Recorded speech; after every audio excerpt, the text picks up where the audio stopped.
you all. When I saw that snow this morning and felt that cold air, I thought, usually I do a spiel about the Historical Society before I introduce our guest speaker, and that's not happening tonight, because tonight's all about the veterans, and it's not about us anymore. And I know of one sitting here. Do we have any other veterans with us tonight?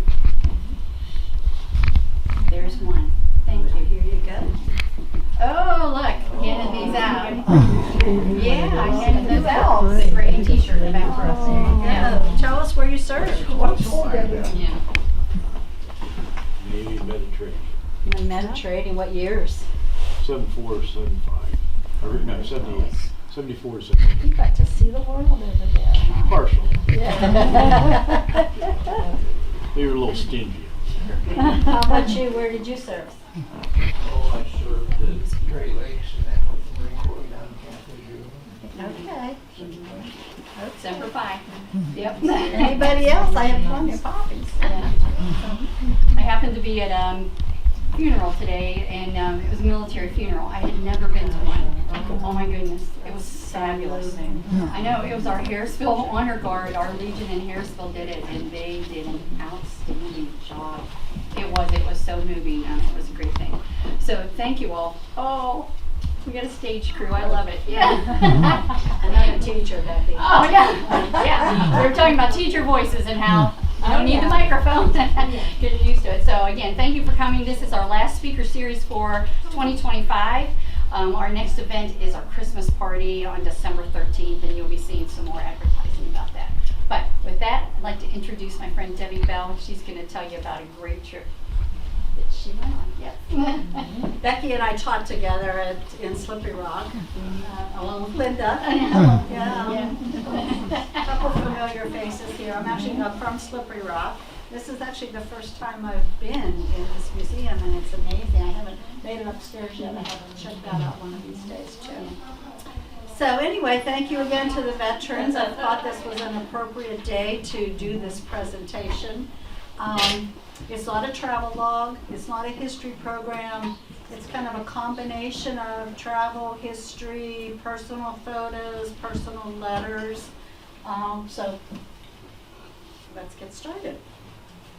So when my mom passed away and I cleaned out her house, in a cubby right there in my bedroom actually was a box, an old dusty box. You know, and we were going through all kinds of drawers, and you know, a lot of times when you're cleaning out your parents' house, you find money, or I found gift cards, expensive jewelry. We found some of that stuff, but the most important thing that I found, the thing that touched me the most, was this box that I found that was just full of World War II memorabilia. My father passed away when I was 10, so I never heard any of the stories.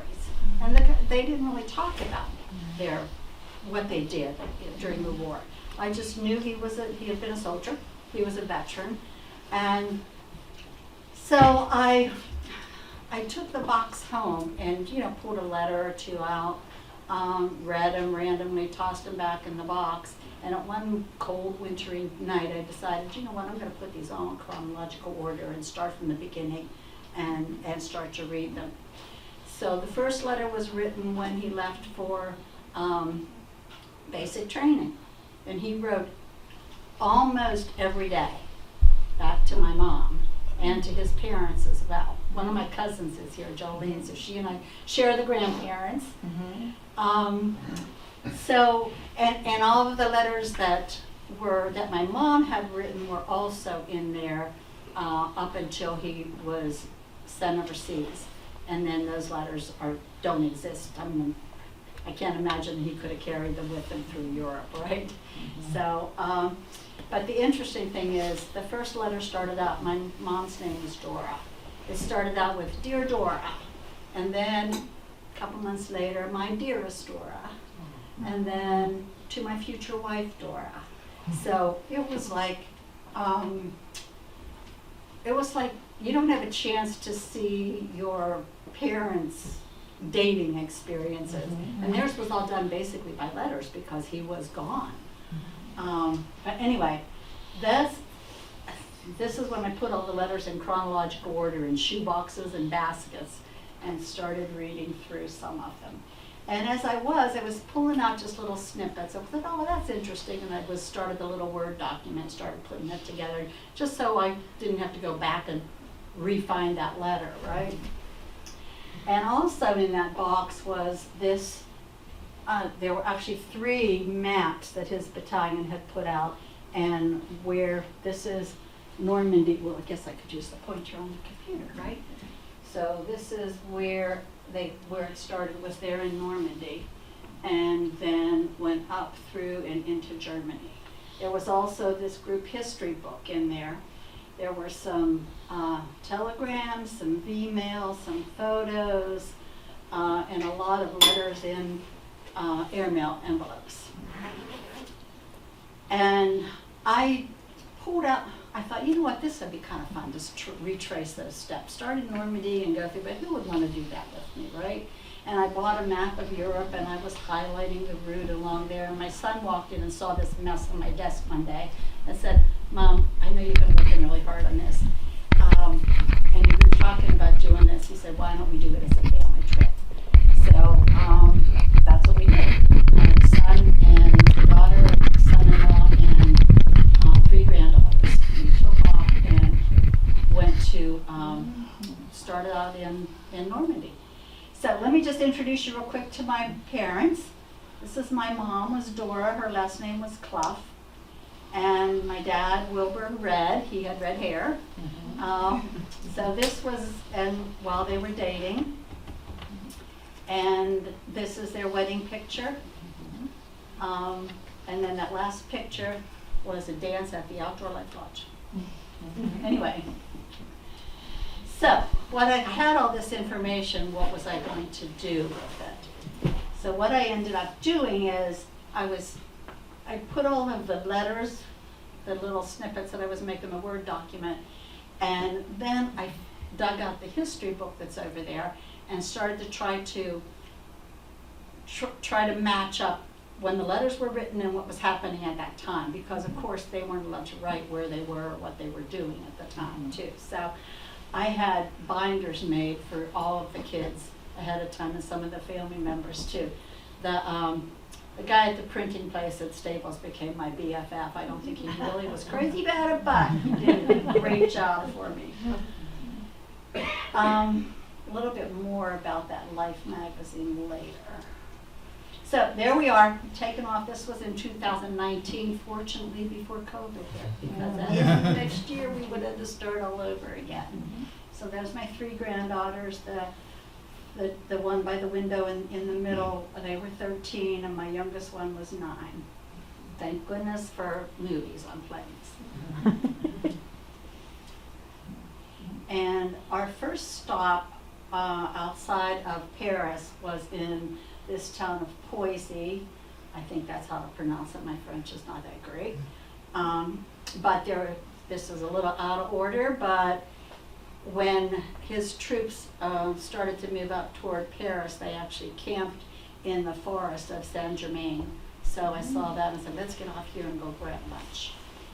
So we were able to explore that town.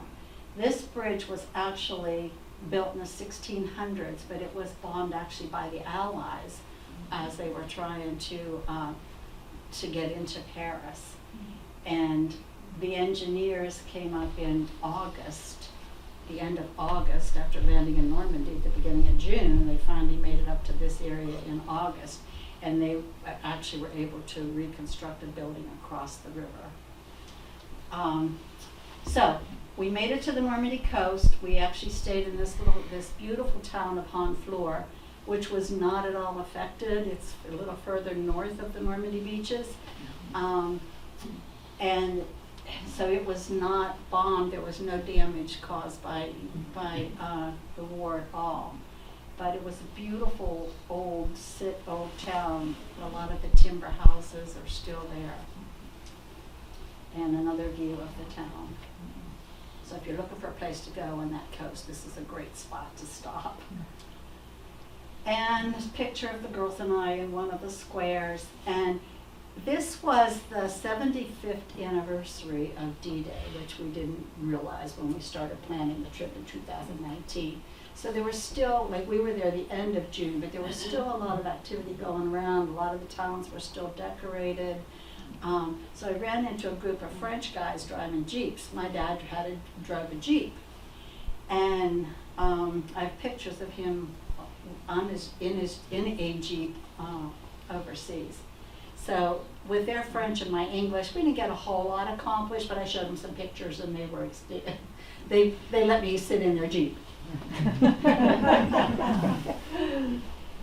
So when we were planning it, we were like, okay, where do we begin? We have all this information, we have the history, we have the letters, but what do we do with all of this? And every town over there seemed to have some kind of little, either a museum or a tank out in the town square. The memorabilia was there in all of the towns, but we didn't know where to start. So I started searching around for a tour guide. And of course, it being the 75th anniversary, they were hard to come by. They were all pretty much booked. But I found this wonderful guy, Jonathan. He was an English gentleman. And he said, oh, I'd love to do that for your family. Send me your dad's information and I will see if I can customize a tour for you. So he was actually able to find some of the areas that my dad had gone to with his group, and yeah, so that was pretty special. It would have been overwhelming for us just to do a road trip on our own. And the teacher and me, so I had the girls write in a journal every night. And every night before we would do a tour, I had a little history booklet that I printed out for them. We had the family history lesson, so that's some of the information I had given them, and that was my friend at the Staples helped me with that too. So just a little background on D-Day, June 6th, of course, 1944, and they were coming onto the beaches of Normandy. They had actually had kind of a ruse going on called Operation, I forget the name. Anyway, they were trying to trick the Germans into thinking they were crossing over into Calais. And they had things such as blow up tanks, and they made it look like a whole base there. But it was just all a ruse. In fact, some of the tanks and things were built by some of the Hollywood set people. That's a whole other story. Those guys actually just got a Medal of Honor within the last couple of years. And of course, General Eisenhower led the Operation Overlord. And there's a 50-mile stretch. Has anybody been to the Normandy beaches before? So you'll recognize a lot of this information. And like I said, I'm not a historian or an expert on World War II, so you have to correct me if I am wrong. There's Ike in his Jeep. And here's a picture of the map of the area. You can see where the U.S. landed, where the Brits landed, and the Canadians. So, before they could launch Operation Overlord, they had a lot of criteria. The phases of the moon, it had to be bright enough so that they could see where they were landing, enough for the gliders at least to get, and the paratroopers to get in. The tides had to be high because of all the Atlantic wall was built was a whole way along the coastline. The time of the day, they wanted to get there started early so that they would have full daylight to continue the operation. It was originally scheduled for June 5th, but bad weather postponed it until the 6th. And this is just a timeline. As you can see, it started at 2:10 a.m. when paratroopers started to land in Saint-Mary-en-Glace. And by 5 a.m. Saint-Mary-en-Glace was liberated. And then some of the bombing started on the beaches. The first American troops landed both at Omaha and Utah at the same time. Then the Rangers came in and couple of breaches were finally opened up in Omaha by 10. By 7 o'clock, Omaha Beach was under American control. So there's my dad in his Jeep. What I found out is he was not there on D-Day. He arrived on June 16th, which was D+10. He was stationed actually in England at the time in the infantry. When he got over there, they switched him over to combat engineers. He was with the 9th Army, the 19th Corps in combat engineers, so which they also served as infantry, so that infantry training helped. And, oh, this is what I'm wearing right now. I made little badges for the kids to wear, and he was awarded 5 Bronze Stars, so that's there, and I have a replica of his dog too. So here's the first letter. Somewhere in England, D-Day. Well, the invasion has finally started, and I'm really glad that it has. The way I figure is the sooner it started, the sooner I'll get back to you, and we can get married and have our home and everything we have planned. You can send me a nice big box of candy, because candy's really hard to get.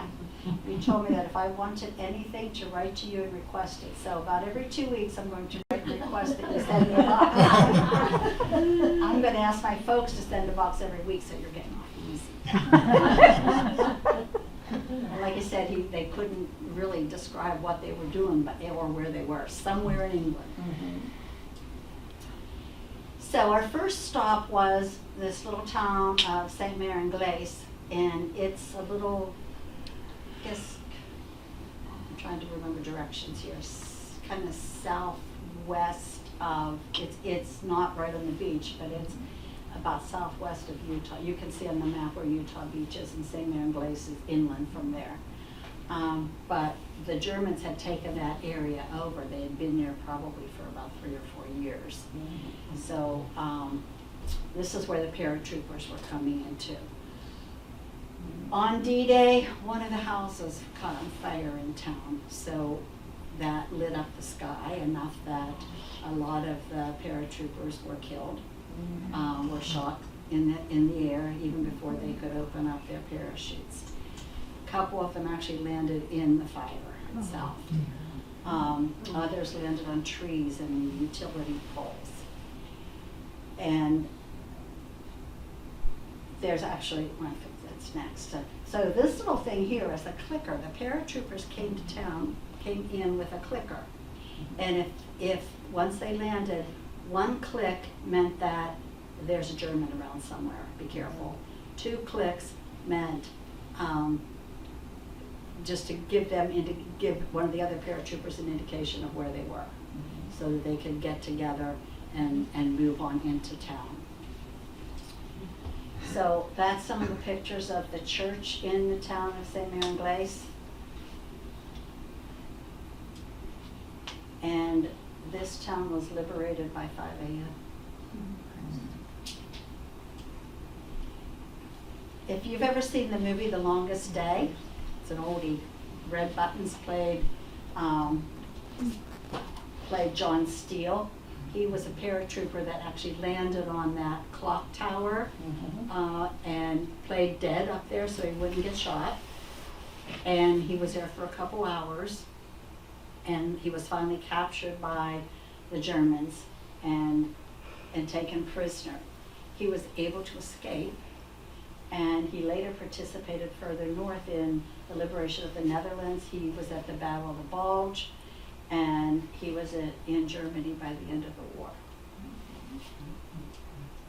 So they still have a parachute and a dummy of him hanging on the church. In the town of St. Mary en Glace, there's the monument to the paratroopers that liberated them. And then this is the beginning of what's called the Liberty Road, and there's a little bit more about that as we move on too. But that's kilometer 0. So, my maiden name was Michael, and the church there is actually dedicated to St. Michael. because he was the patron saint of soldiers, doctors, mariners, paratroopers, and police. This was dedicated in 1972. So it's like, well, that was a surprise. Something that wasn't on our itinerary, but we met up with a St. Michael Church. This I thought was interesting. This is an oyster vending machine in the parking lot. Nice. No. Okay, picture now onto Utah Beach. This was taking place the same time Omaha Beach was. You can see there were very few casualties actually in comparison to what happened in Omaha because first of all, the Germans weren't really expecting this to happen there, and the dunes are much lower here than they are in Omaha, so they weren't quite an easy target. So this was D-Day +1. I got this picture online. I guess this was a bunch of prisoners that had been captured. And this is Utah Beach today. So the landing crafts, which we've all seen the pictures of them coming in and the soldiers getting out of the landing crafts, actually also called Higgins boats, and they were developed by Andrew Jackson Higgins from New Orleans and kind of under the same design that they used to go in the swamps and the bayous and the shallows. So they have a statue to Higgins there and a replica of one of the Higgins boats. And of course my girls had to get in there. And some more pictures of Utah Beach. So you can get a good picture, a good idea of the height of the dunes there. Nice wide, these beaches were very wide. And as an engineer, I was very interested in this. As the daughter of an engineer, that this monument was built there for the 1st Engineer Brigade.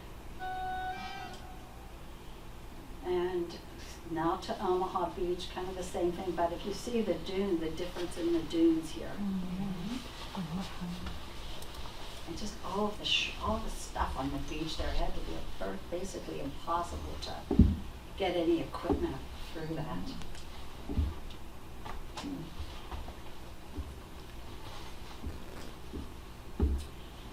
These hedgehogs, which were used all up and down the coast for the Atlantic Wall, to prevent boats from coming in, and the tanks, any of the tanks to unload, they couldn't get through that either.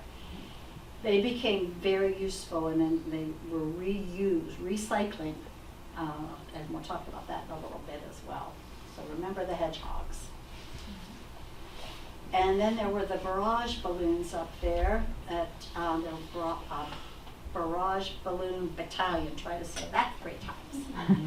And that they had, of course, the wires down to the ground, so that was keeping the enemy aircraft from coming in very low. They would get caught up with the wiring. And this is a picture of one of the 320th Barrage Balloon Battalion. They were an African American group. And our tour guide was very impressed with the history lesson the kids had had the night before. Yes, it worked. They were able to answer a lot of the questions. You notice the girl in some of the other pictures too, the girls have striped shirts on. That is, somebody had told me, oh, all the kids in France wear these blue and white striped shirts. So I looked it up to see why. They're replicas of the French Navy uniforms. 21 stripes, I think, for each of Napoleon's victories. Ours came from Old Navy. Some more pictures of Omaha Beach. I love this overlay that I found online with from 44 to current day. And this was another comparison of the two. Now to Point La Hoque. I think I'm pronouncing that correctly. So this was a point, very high cliffs between Utah and Omaha.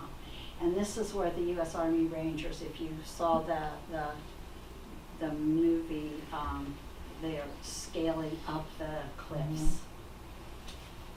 And they were there quite early on D-Day, but you can see all the craters up there on the point from the bombings. It looks like the surface of the moon. And, oh no, this is the picture of the prisoners, not the other one I mentioned. But look, the U.S. flag kind of in there. And just an aerial shot of the point. That's my girls down inside one of the craters. And to give you an idea how large they were. And that whole area had a lot of the bunkers, well protected, batteries. And this little spot right here, this is where they could look out onto the water and fire from in there, which is just a little slit. That's well, compared to that shoe right there.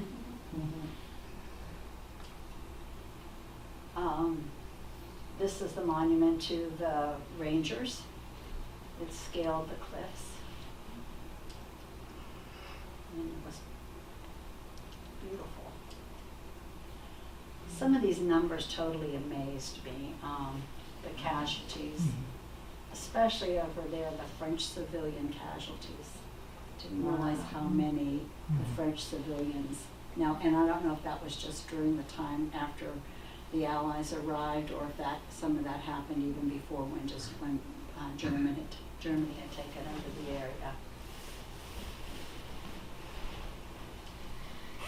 Oh, if you ever have a chance, Conneaut, Ohio, every August has a D-Day, D-Day Conneaut, where they do a reenactment and they set up this whole park with different displays. And if you get your ticket early, you can get a ride on a Higgins boat out into the lake. So there's I looked it up and I didn't see a date for it for next summer, but it's always been like the second or third week in August.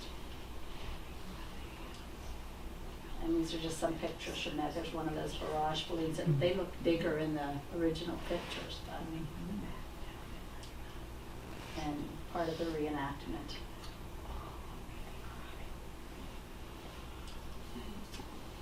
Okay, then there's the American Cemetery. There were actually, I think, 10 cemeteries up and down the coast. This was the temporary one, starting on June 8th, where they started to bury some of the casualties. And this was the first American cemetery on French soil during the war. But then, of course, they were all moved to the American Cemetery, which was a very moving place. Okay. I didn't check out the volume on this whenever we were setting this up. Let's see if we have the volume. Can you hear it? This is Omaha Beach in Normandy, France. More than 2,000 Americans died on the shores of Normandy on June 6, 1944, known to all as D-Day. On a cliff high above it rests the Normandy American Cemetery, one of the world's best-known military cemeteries. Buried on these hallowed grounds are the remains of nearly 9,400 servicemen and women who died on and around Omaha and Utah beaches, and in the struggle that followed to break out from the beachhead. Every year, millions of visitors pay their respects and learn more about history. Brigadier General Theodore Roosevelt Jr. is one of 3 Medal of Honor recipients buried here. There are 38 sets of brothers buried next to one another. At the center of the cemetery sits a small chapel. A ceiling mosaic depicts America blessing her sons as they depart to fight for freedom. In the open arc of the memorial facing the graves area is a 22-foot bronze statue. The spirit of America rising from the waves. The names of the missing are carved into garden walls behind the memorial. Visitors can visualize the daunting challenge and intense combat of the D-Day landings from an overlook just north of the memorial.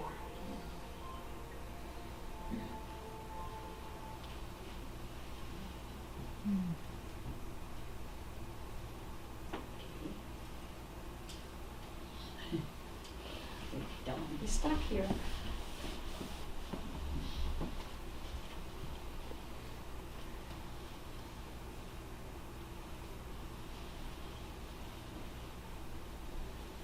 There we go.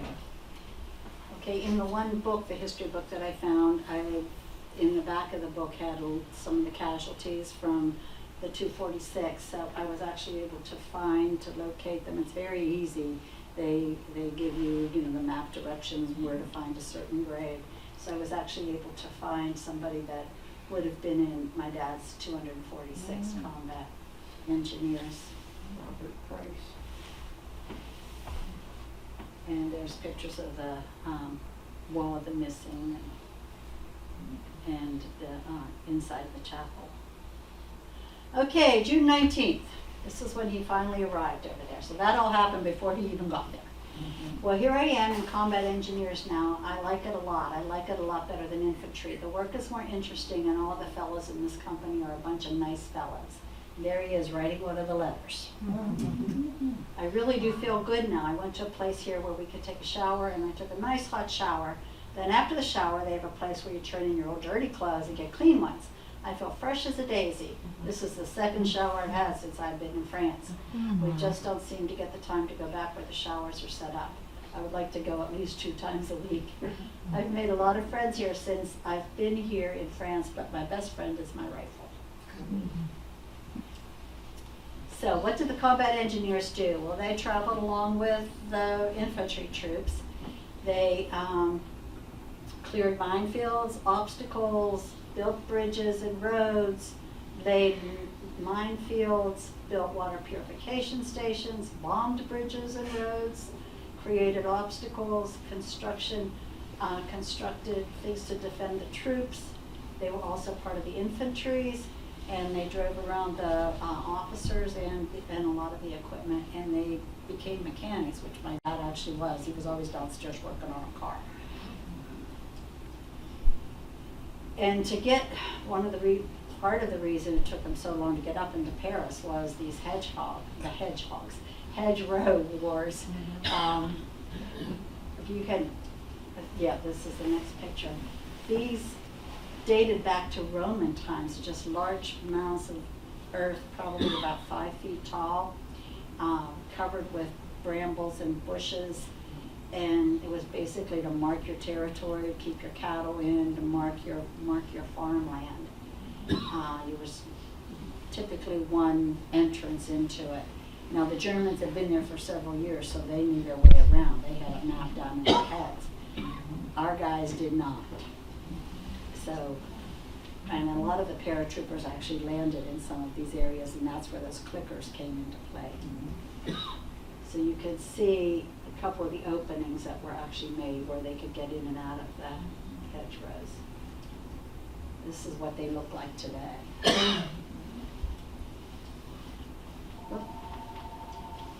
So part of the problem was the tanks. When they would try to go up over the hedgerows, the Germans on the other side could infiltrate them and hit the bottoms of them and disable them. So remember those hedgehogs we talked about?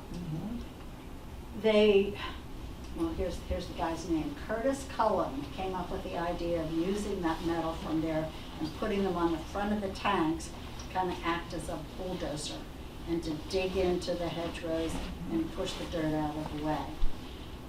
So they called them tusks, so they ended up calling these rhinos. And here's a stock picture that I found of one coming over one of the hedgerows, and then one of them that was in one of the towns.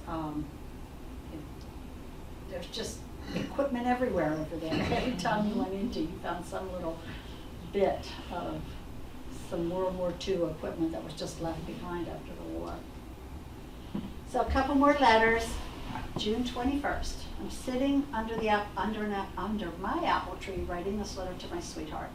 I'm about 2 feet from my foxhole. There are a couple of French children playing around in this apple orchard. I only wish I could understand just what they were talking about. It's all BS to me.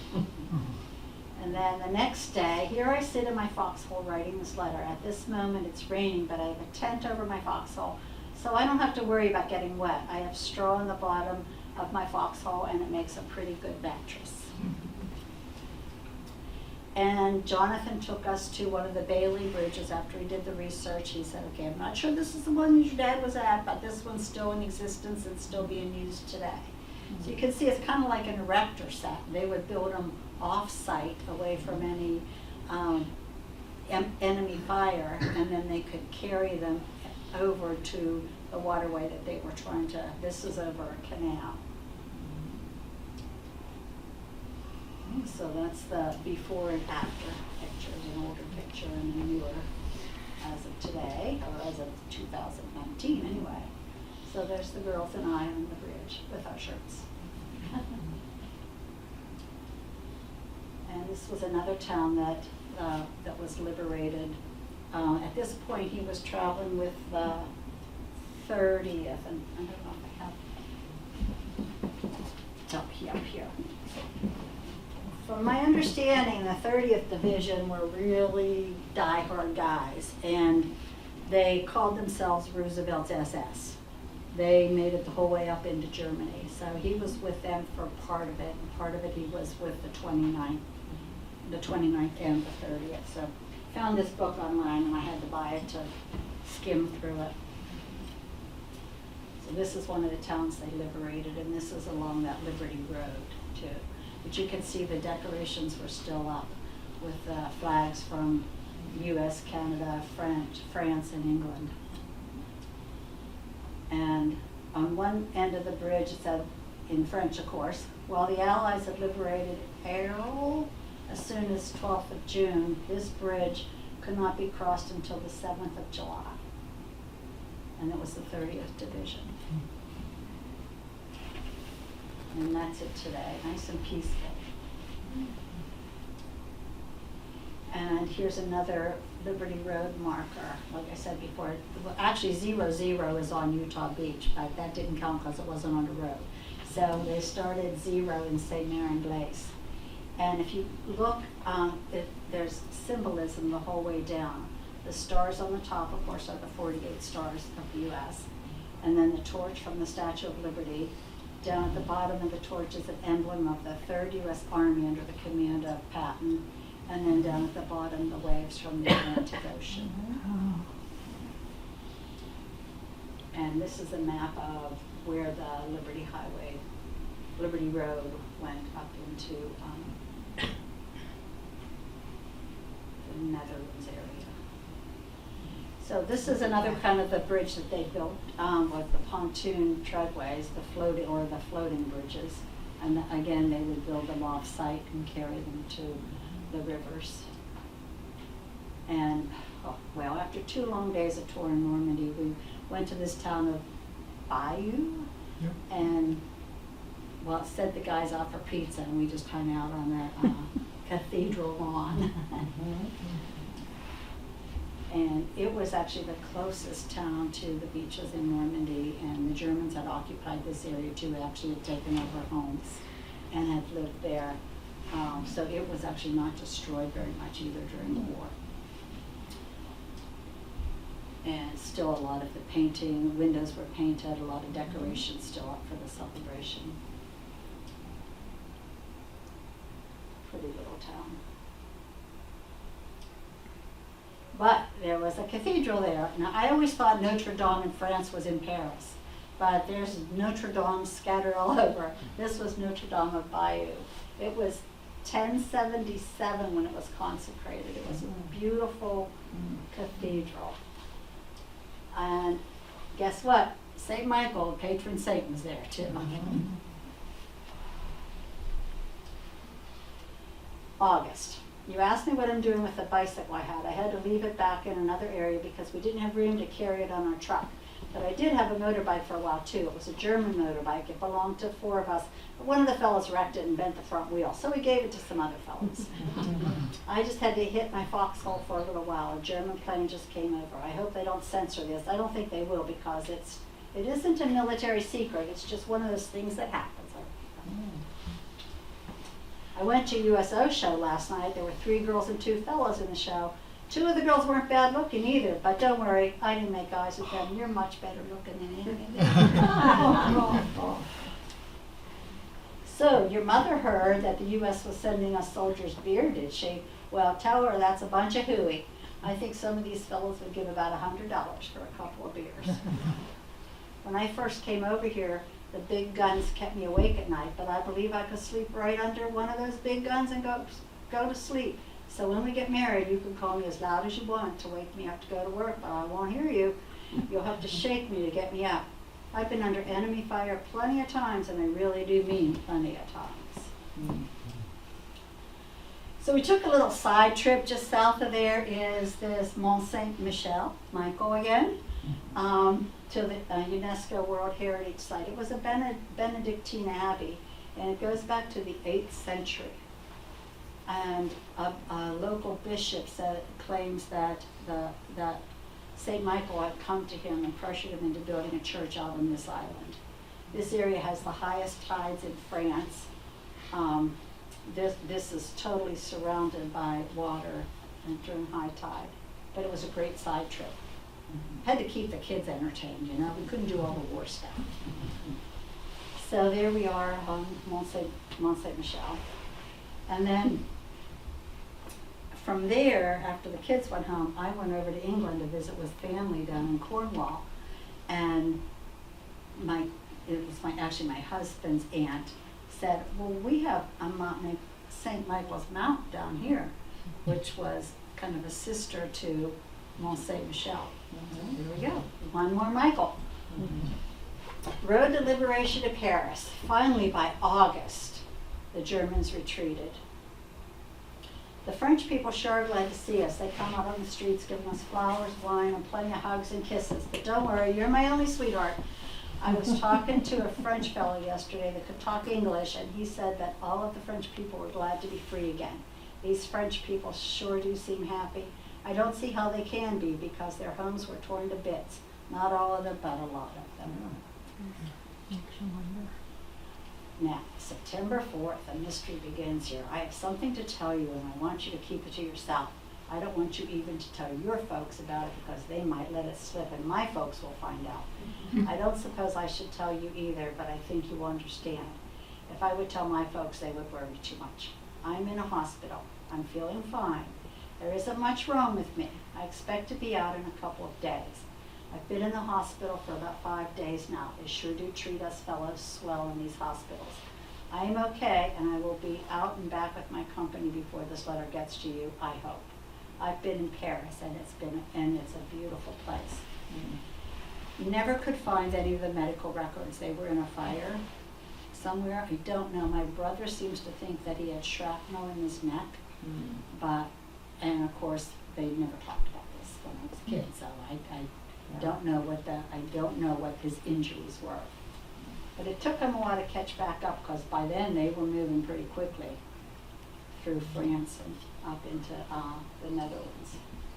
So he was in Paris, we had to go to Paris, right? Mona Lisa. And we stopped for ice cream one day at this little ice cream shop, looked across in the square, St. Michael. And typically St. Michael is slaying dragons. You can see the dragons down in the corner, but according to what somebody told us, he was actually slaying Satan in this one. Okay, here's back to the map, so you can see where Paris is right in this area, down in here, and so the rest of the way up through Belgium, Holland, and Germany. And so my daughter and her family had to fly home, so my son and his 2 girls and I continued. And we went through this town of Rheims and saw a sign there for Eisenhower's headquarters, and that's where the Treaty of Surrender was signed, in this old school. And the map rooms, everything was still as it was then. And the Tour de France had gone through there that morning. Had we known about it, we would have hightailed it up there to see that. But we saw the signs.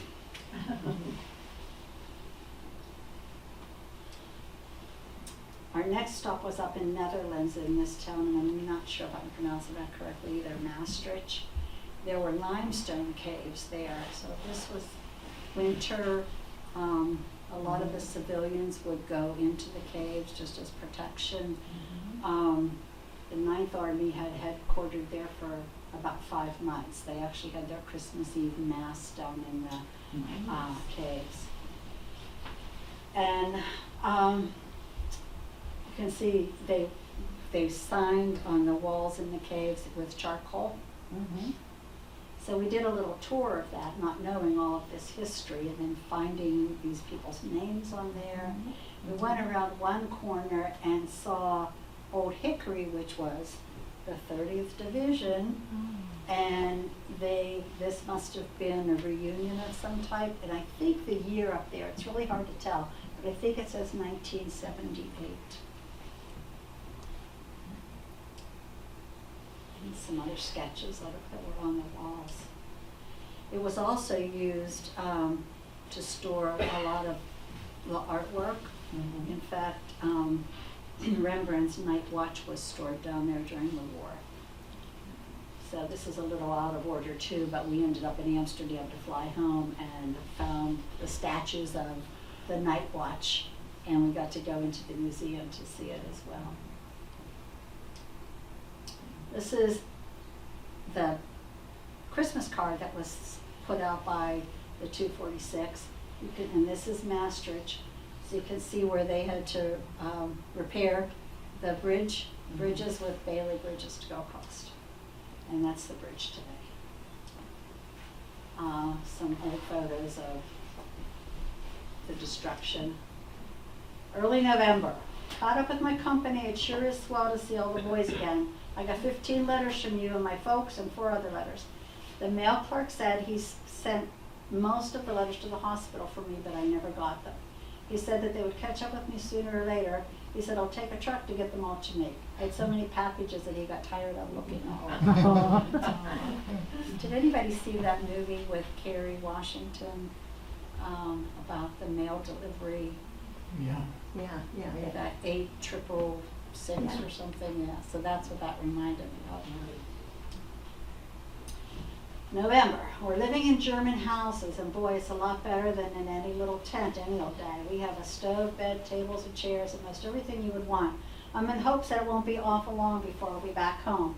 It is hot in here. We'll have to let the fires burn down, or it'll be too hot to sleep. I like to sleep in a cold place.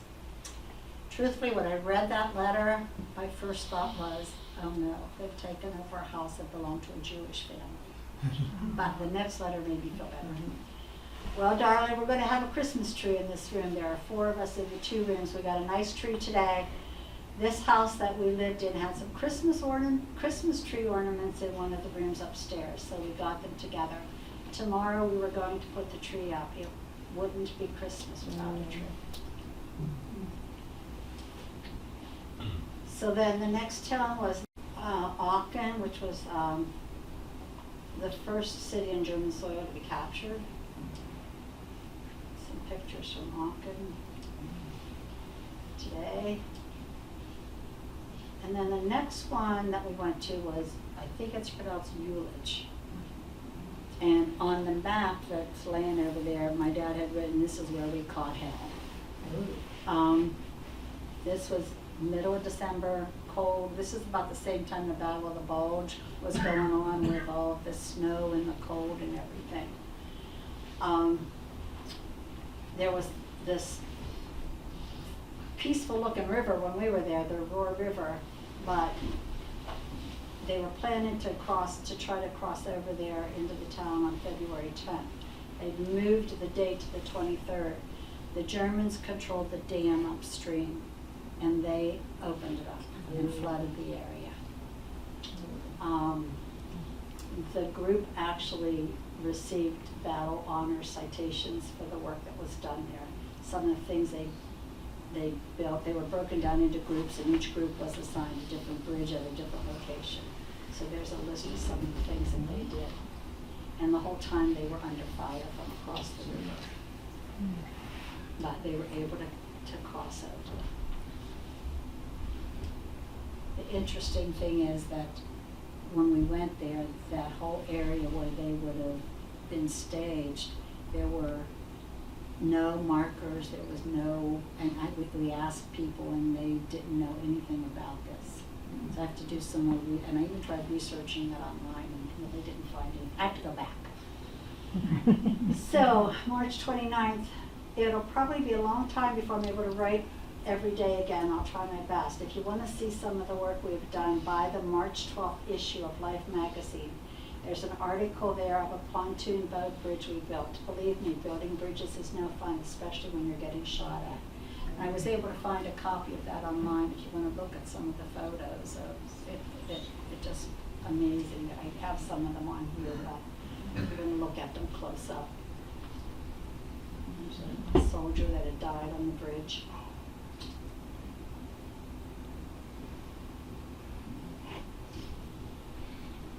And look at the destruction on the other side. I would like to tell you what we've been doing here, but I'm not allowed. If you look at the papers and listen to the radio, you will know why I haven't written. I haven't been in bed for so long, I won't know how to act when I go to sleep tonight. And then here's the map that said, this is where we caught hell, right up there at the top. We were here for Christmas. And that's the town today. And this is the area, this is the staging area here. And you can see this peaceful little river running down. That area now is a park. There was a zoo there, campgrounds, bike trails. And that's the river today.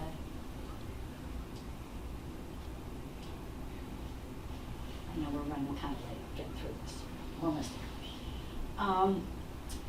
And then, of course, they headed on through Germany, and by May 8th, 1945, is when the surrender was signed. So this one here. This is where we were when we heard the war, that we won the war. And this is the bridge we were rebuilding when we heard the war was over. So we just quit and never did finish it. But before we continue, my mom was a school secretary. You couldn't misspell anything in front of her. She was very accurate with everything. So I wonder what she thought about this. Her middle initial was E. And this first letter, the middle initial started with a C. And I thought, that's interesting. The next chronological one was an O, and then an L.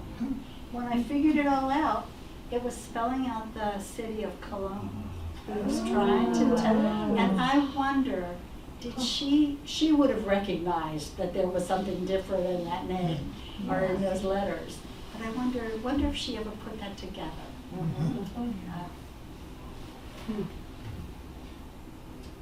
That's amazing. And it snuck through. It wasn't censored at all. And of course, then some of the troops stayed on in Germany. Evidently, there was, maybe you know more about. Oh, she's gone. There was a point system that you earned, and the more points you had, the sooner you got to go home. And then some of the troops were still around for rebuilding, helping some of the rebuilding. And of course, some of them were still there in case they would get sent to the Pacific, because that was still going on. So he actually, this was in May, he didn't get home until November. Wow. So he was back and forth between like Calais, France, loading ships and things, and going back up into Germany for the rebuilding. And that's a picture of him. I'm assuming those were German soldier prisoners, but I don't know. He didn't write on the back of that one. August. The thing I dislike most about this war is that it has kept us apart. When I was fighting here, I fought in the hopes that our children wouldn't have to worry about a war. This makes, I get teary-eyed. I sure would hate to have a son of ours go through a war like this. It's a great experience which I don't want to experience again. I just hope and pray that I don't have to see any more combat, but if I do, I'll be able to take care of myself. So honey, if you keep getting those dishes at the movies like you have been getting, we'll be able to do housekeeping without much trouble. Aww. Well, darling, this is November 15th. This will be the last letter you get from me from France. As soon as I finish this letter, I'm going to get rid of all my writing paper because I don't want to take it home with me. They took our French money today and changed it to good old American money. They told us we would get on the boat tomorrow night or early Saturday morning. So, darling, get everything ready for those wedding bells. We'll be ringing soon. I should be in the States around November 27th. The name of the boat we're on is the USS General J.C. Breckinridge. Takes 7 to 9 days to get here to the States, to get from here to the States. And there's the Breckinridge, which is out of commission, nowhere to be found.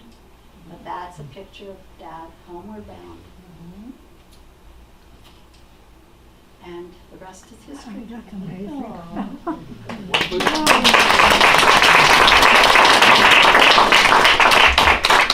What was their wedding date? They got married December 23rd, 45. 2 days before I was So those dear Doras to my future wife Dora paid off.